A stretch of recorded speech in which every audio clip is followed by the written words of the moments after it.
In den Tagen des totalen Kriegseinsatzes hat der Begriff Heimarbeit eine neue und erweiterte Deutung erfahren.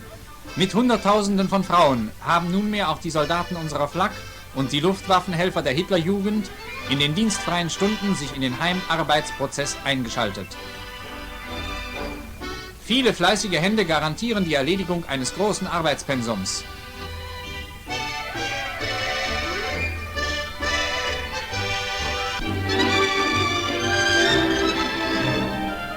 Hier werden Zündkerzen zusammengesetzt.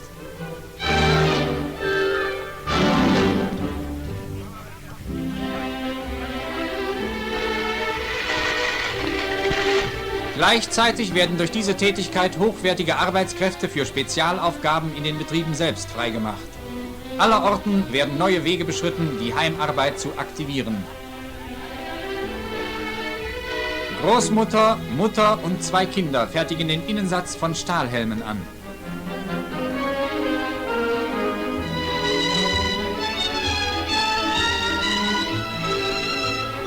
In einem Flugwachkommando nehmen Luftnachrichtenhelferinnen in ihrer Freizeit Demontagen an Beutegeräten vor. Durch diese Tätigkeit wird viel Ersatzmaterial sichergestellt.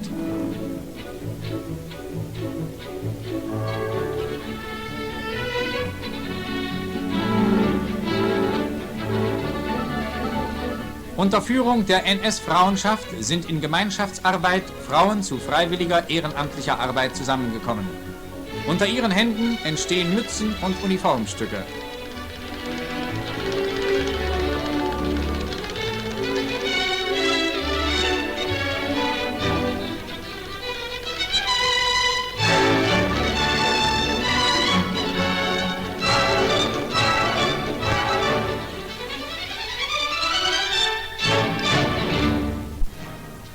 Ein Ostseehafen empfängt ausgetauschte, schwer verwundete Kriegsgefangene und Zivilinternierte.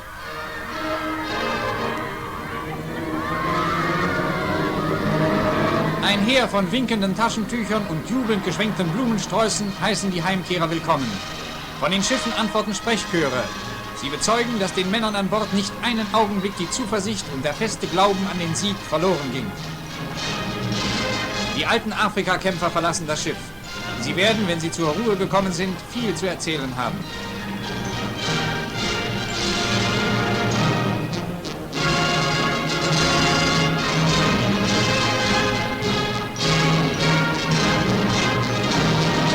Neben den dankbar gereichten Blumen erhalten die Heimkehrer den ersten Wehrsold und ihre Lebensmittelmarken.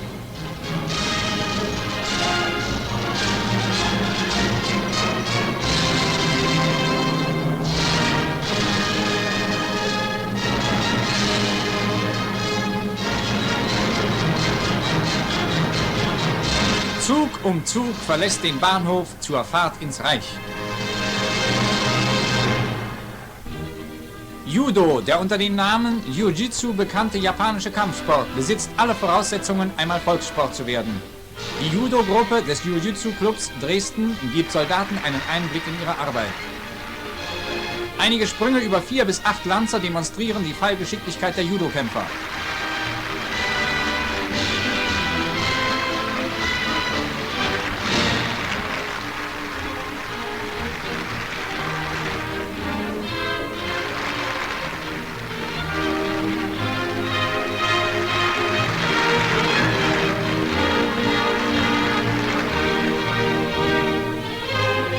Judo ist die Kunst, im Kampf durch scheinbares Nachgeben zu siegen.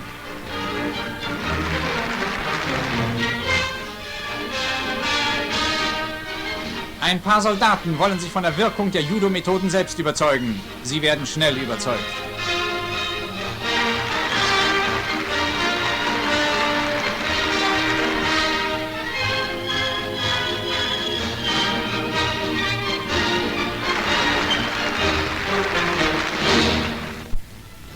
Im holländisch-belgischen Grenzgebiet sind die angloamerikanischen Armeen mit dem Ziele, den Durchbruch ins Reich zu erzwingen, zum Angriff angetreten. Überall trafen die Invasoren auf den härtesten Widerstand, den London mit den Worten charakterisiert: Die Deutschen, die ihren heimatlichen Boden gegen den ersten großen Angriff verteidigen, kämpfen fanatisch. Unter dem Feinddruck vollziehen sich von starken Kampfkräftigen Nachhuten gedeckt die Absetzbewegungen unserer Truppen. Während der Tross zurückgeht, marschieren frische Reserven nach vorn. Mit Maschinengewehren und panzerbrechenden Waffen werden die Nachrouten gesichert.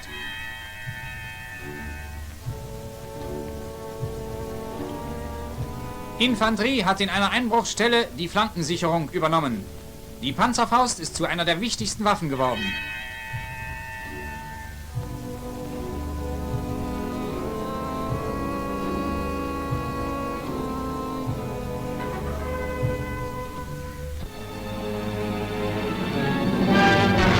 Feuerüberfälle und Bombenangriffe erschweren unseren Grenadieren ihre Aufgaben.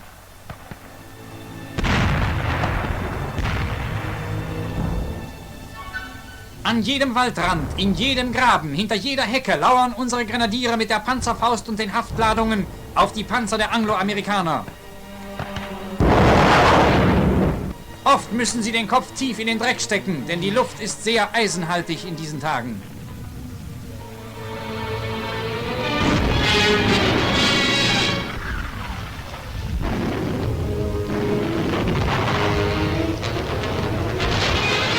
Auch die Männer der Nachrichtentruppen haben ein schweres Brot.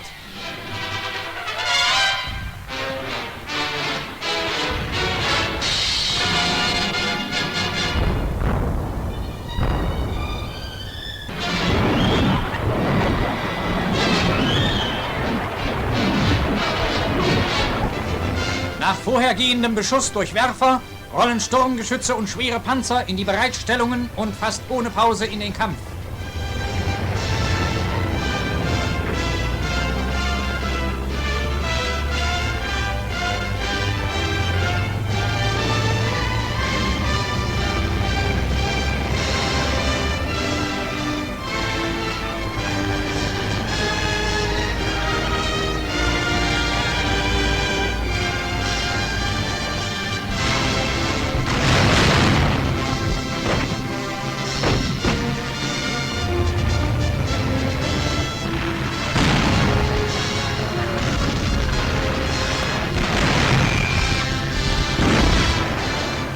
Flakkanoniere mit ihren Kanonen sind nach wie vor gefürchtete Abwehrmittel gegen Feindpanzer. Als zweiter Typ der Kriegsmarine-Kampfmittel ist seit einiger Zeit neben dem Ein-Mann-Torpedo das Sprengboot eingesetzt. Sprengboote ähneln flachgehenden Rennbooten. Der ganze Vorderteil birgt hochwirksamen Sprengstoff. Der Fahrer lässt sich unmittelbar vor Erreichen des Zieles mit dem Führersitz herausschleudern. Kein getroffenes Schiff kann die Wucht der Explosion beim Anprall eines Sprengbootes überstehen. Innerhalb weniger Wochen versenkten Ein-Mann-Torpedos und Sprengboote 35 Transporter und 21 Kriegsschiffe.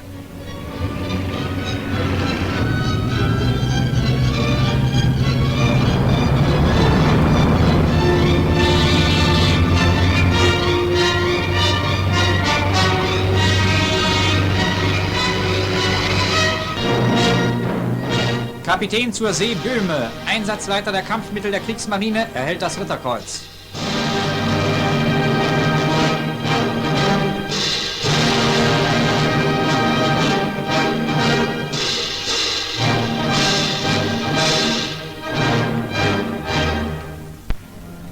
Bandenbekämpfung im italienischen Grenzgebiet. Ein mit Flak bestückter improvisierter Panzerzug fährt zum Einsatz in das Bandengebiet. Auf eine im Gebirge erkannte Bandenkolonne wird das Feuer eröffnet. Im Schutze der Flakwaffen gehen Gebirgsjäger der Polizei und Grenadiere der Waffen-SS gegen die Widerstandsnester vor.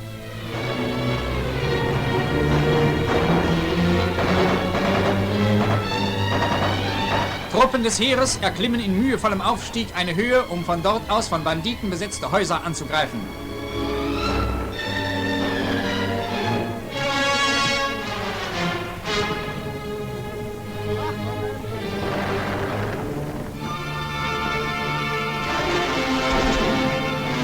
Mit schweren Infanteriewaffen werden die Häuser sturmreif geschossen.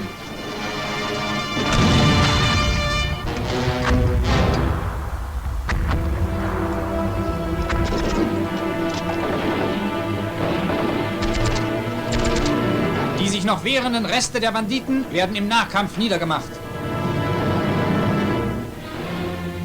Eine andere Gruppe von Banditen ist umgangen. Der Kampf gegen Banden hat seine eigenen Methoden. Hinter großen Felsbrocken haben sie ihre letzte Zuflucht gesucht.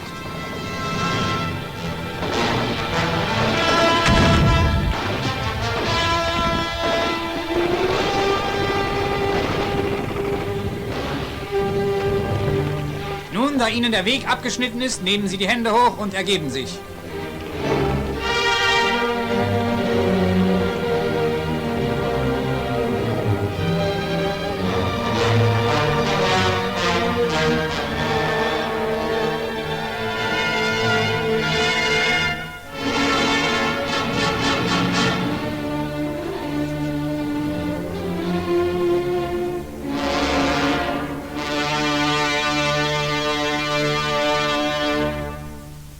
Vom Kampf an der Ostfront.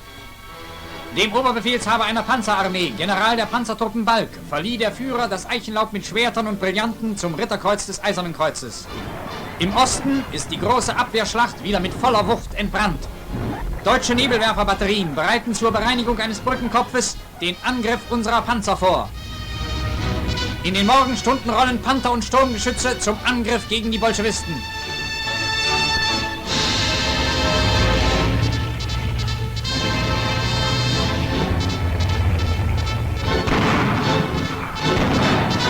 Panzerwerfer zerschlagen indessen Entsatzversuche des Feindes.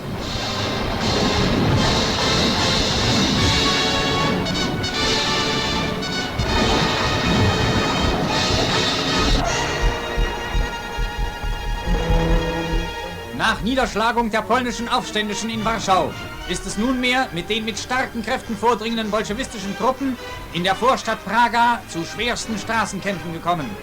Jedes Haus ist eine blutig umkämpfte Festung. Handgranate und Gewehr bringen hier die letzte Entscheidung.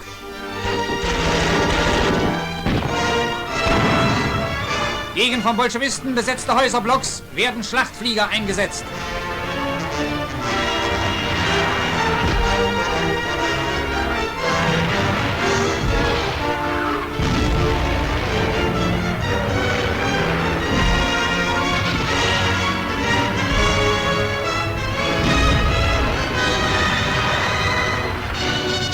In den Straßen aber geht der Kampf mit Granatwerfern, Pack- und Flammenwerfern weiter.